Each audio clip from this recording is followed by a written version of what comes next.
대장은 한 1000건 하면 한두 건 정도 큰 사고가 생깁니다. 당뇨약은 반대고요. 혈압약은 검진 당일 아침에 드시고 오시는 게 좋아요. 무조건 검진센터에서 끊고 오라고 한 말을 따라 했다가 뇌졸중이나 심장병이 생기는 일이 있고요. 보통 사고는 어떤 데서 생기냐면요.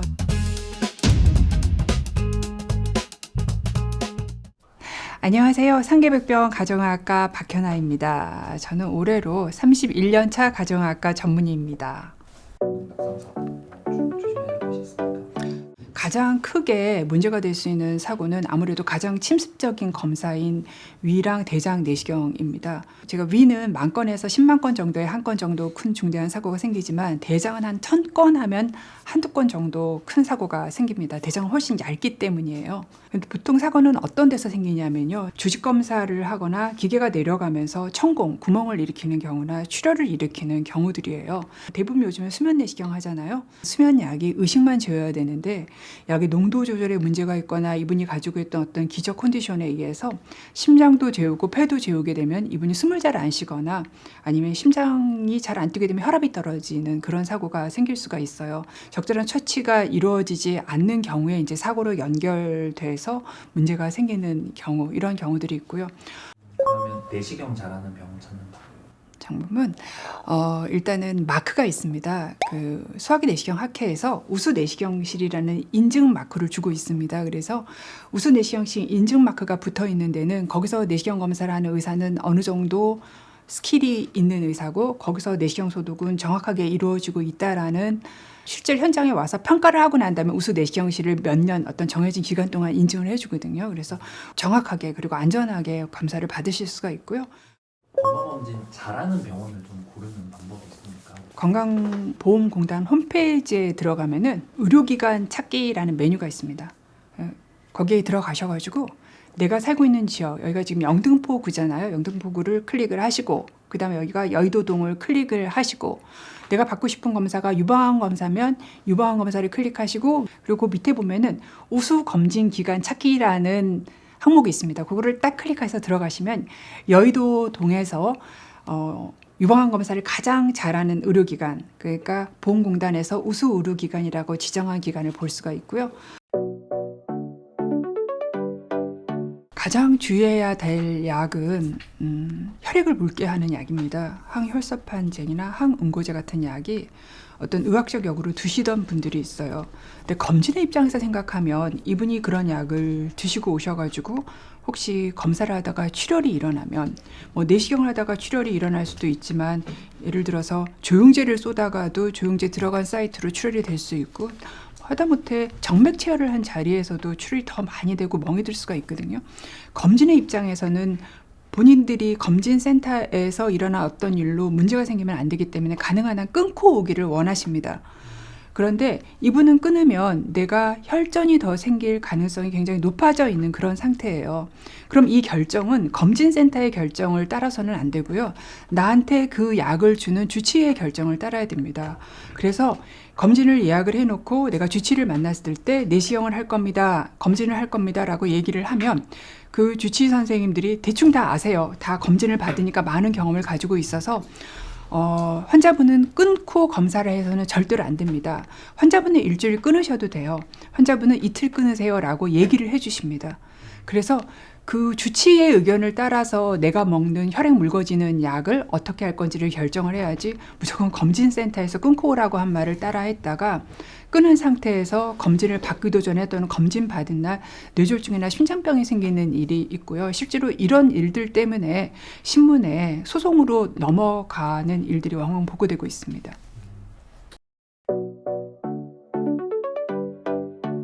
무슨 약을 먹고 있는지는 항상 다 모든 검진센터에서 물어봐요. 그만큼 중요하기 때문이죠.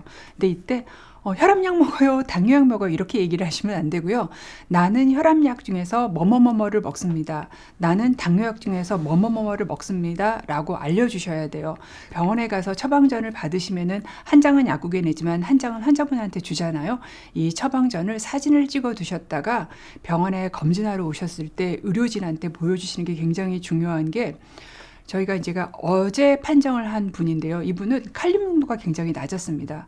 칼륨 농도가 낮은 이유가 첫 번째로는 내분비 질환이 있어서 잘 조절을 못하기 때문에 칼륨이라는 이온 농도가 낮을 수도 있지만 이분이 혈압약을 드시고 계셨어요. 근데 혈압약 중에서 이뇨제 계통의 혈압약은 칼륨 농도가 부작용으로 떨어지거든요.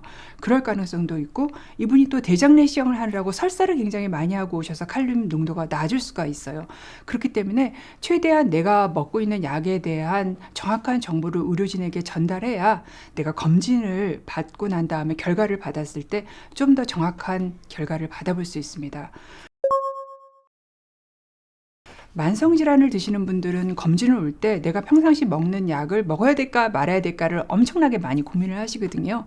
정리를 해드린다면 첫 번째로 혈압약은 검진 당일 아침에 물 반 컵 정도랑 같이 드시고 오시는 게 좋아요. 근데 당뇨약은 드시고 오시면 검진 중간에 저혈당이 생길 수 있으니까 안 되고요. 나머지 약들도 검진 끝나고 드시는 게 좋습니다. 검진이 대부분 오전에 다 끝나게 되거든요. 그래서 검진 끝나고 식사하시고 난 다음에 드시는 게 좋습니다. 근데 왜 혈압약은 먹으라고 얘기하면서 다른 약들은 먹지 말라고 얘기를 하느냐면요. 약이라는 게 이렇게 한 알로 보이지만 실제로 우리가 약을 먹고 위 안에 들어가면 그 한 알의 약이 굉장히 작은 무수한 알갱이, 설탕과 같은 알갱이로 이루어져 있습니다. 그런데 이 알갱이가 위 안에서 쫙 퍼져요. 그러면 위벽에 막 붙어서 내가 받을 내시경 검사를 방해를 합니다. 근데 왜 혈압약은 먹어야 되느냐면요. 검진을 오시면 대부분 다 긴장하십니다. 그렇기 때문에 그날은 혈압이 더 높은 상황인데 내가 혈압약을 안 먹게 오게 되면 혈압이 더 높아지게 됩니다. 그래서 내시경 검사 같은 경우에는 수축기 혈압이 160 정도 되면 내시경 검사를 해주지를 않거든요. 검사하는 동안에 혈압이 한 30 정도 올라가기 때문에 그럼 이분은 190이 되잖아요. 그럼 너무 위험해져서 아예 내시경을 해주지 않습니다. 그렇기 때문에 혈압약 정도만 아침에 소량의 물과 같이 드시고 오시는 게 가장 안전하게 약과 관련해서 검진을 받으시는 방법입니다. 평상시 드시던 영양제는 검진 전날까지는 다 드시고요. 검진하는 날에는 당연히 안 드시고 오셔야 내가 깨끗한 위 상태에서 위장관 검사를 받을 수가 있습니다. 그러니까 전날까지만 드시고 오시면 되는데 영양제 중에서 가장 궁금해하는 영양제는 바로 오메가3입니다. 이유는 오메가3가 혈전을 예방하는 효과를 가지고 있기 때문에 오메가3를 많이 드시게 되면은 혹시 어떤 침습적인 검사를 할 때는 출혈의 위험으로 증가될 수 있습니다. 하지만 여러분이 보통 드시는 오메가3는 1g 미만입니다. 보통 800이나 900mg 정도를 드시고 계시기 때문에 이 정도 용량에서 혈액을 묽게 하지는 않고요. 보통 오메가3를 막 5g을 드시고 10g을 드시는 분들은 분명히 그 다음에 침습적인 검사를 하면 출혈의 성향을 높일 수가 있지만 지금 드시는 오메가3 용량에서는 크게 걱정하지 않고 전날까지 드셔도 됩니다. 그거 의사도 모릅니다. 그거는 진짜 몰라요. 저 애들 아빠도 의사인데 모릅니다. 몰라서 저희 애들 아빠 검진 항목은 제가 결정을 합니다. 저는 어떻게 하기를 권유를 드리냐면은 검진 항목을 선택을 할 때 꼭 의사가 아니어도 그 검진센터에 가면은 상담을 해주는 시스템이 있는 최소한 그런 병원을 이용을 해야 된다고 생각을 하고 그런 분들이 이제 상담을 하면 무슨 검사를 언제 받았는지를 확인하고 난 다음에 요 검사를 받을 주기가 됐다고 얘기를 해줘요. 그래서 그렇게 하시는 게 답이지 그거를 공부해서 알기는 굉장히 어렵습니다. 이제 제가 추가적으로 받으라고 꼭 말씀드리는 거는 대장 내시경입니다. 대장 내시경 국가검진에서 커버를 못 해줘요. 전 국민을 대상으로 대장 내시경을 해줄 만큼 많은 의사가 있지가 않아요. 그래서 대장 내시경은 꼭 50세 이후로 5년 간격으로 받으라고 제가 설명을 드리고 두 번째 이제 많이 권유하는 게 국가검진에서 그 공복혈당 검사만 해주고 당화혈색소 검사를 해주지 않습니다. 근데 우리가 당뇨가 생길 때는요, 공복혈당이 먼저 올라가는 게 아니라 식후혈당이 먼저 올라가요. 그렇기 때문에 식후혈당이 올라가는 거를 식후에 체열하는 일은 거의 없거든요, 당뇨 환자가. 그래서 모르는 경우가 있습니다. 그래서 공복혈당이 괜찮더라도 내가 당뇨의 가족력이 있거나 당뇨가 발생될 위험 요인을 가지고 있다면 공복혈당 검사만 하지 말고 당화혈색소 검사를 꼭 같이 받으라고 얘기를 드리고 있고요. 그 다음에 우리나라가 잘 살게 되면서 자궁경부암은 조금씩 줄어들어요. 그리고 요즘 아이들을 대상으로 자궁경부암을 일으키는 바이러스에 대한 예방접종을 다 해주고 있거든요. 그런데 잘 살게 되면서 자궁경부암보다 난소암이라 자궁내막암이 훨씬 많아집니다. 근데 여자분들은요, 병원에 가서 진찰대 한번 누워서 검사를 하면 내가 가진 모든 여성암 검사는 다 했다고 생각하세요. 그런데 실제로 우리나라에서는 지금 하고 있는 자궁경부암 검사보다는 난소암이랑 장내마암이 더 많이 2배로 더 많이 생기고 있는 상황이라서 여성분들이라면 자궁경부암 검사를 할 때 자궁 안의 상태를 볼 수 있고 난소 상태를 볼 수 있는 자궁 초음파 검사를 같이 많이 하라고 말씀을 드립니다.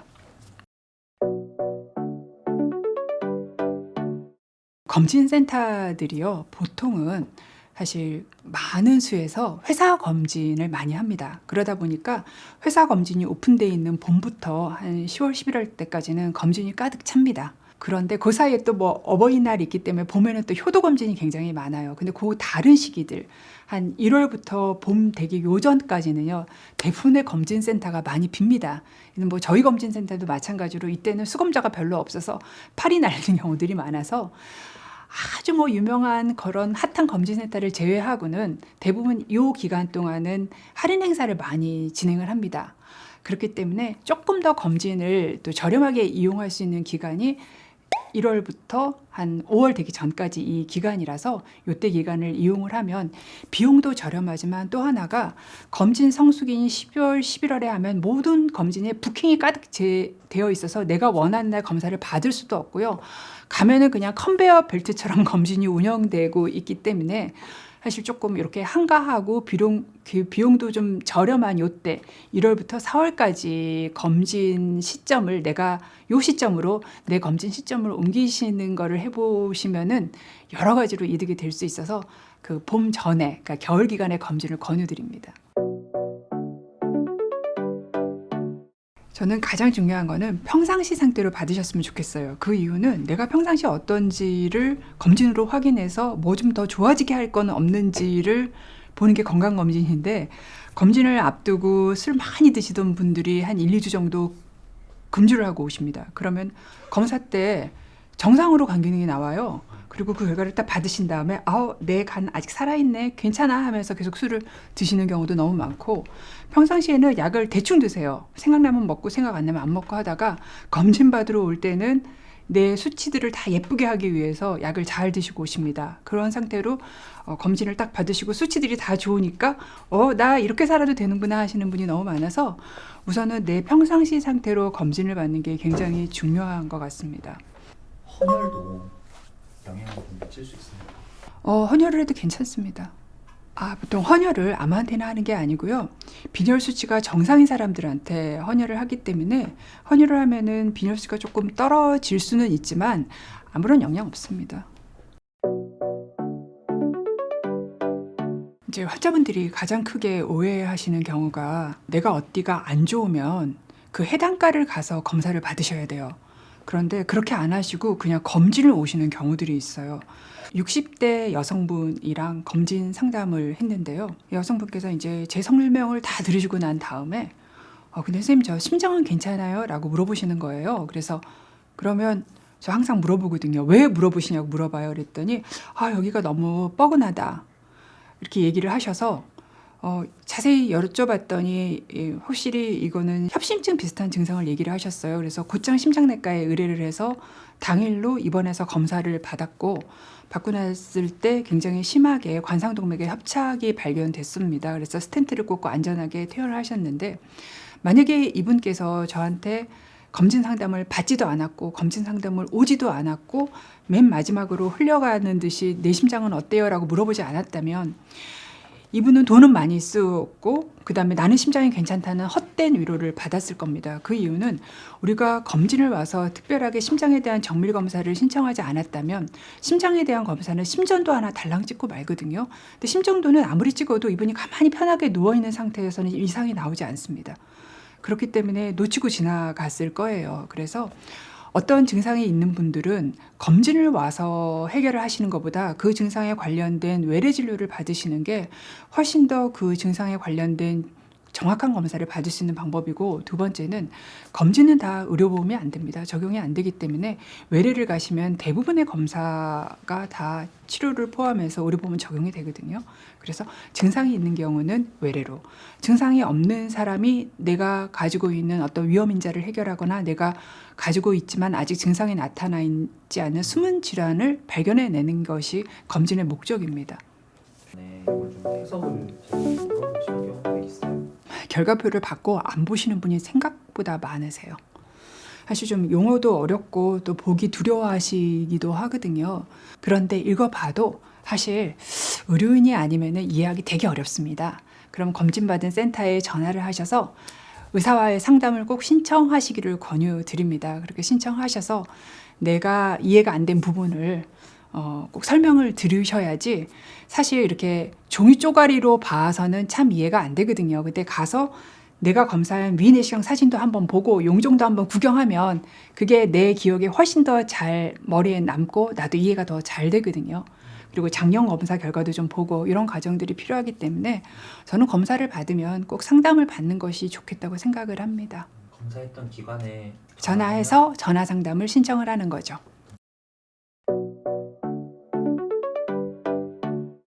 여성분들한테 이런 일이 굉장히 많은데 생리 주변에 검진을 받으세요. 그러면은 생리혈 때문에 소변 검사하면 혈뇨가 나오죠. 대변 검사하면 혈변 나옵니다.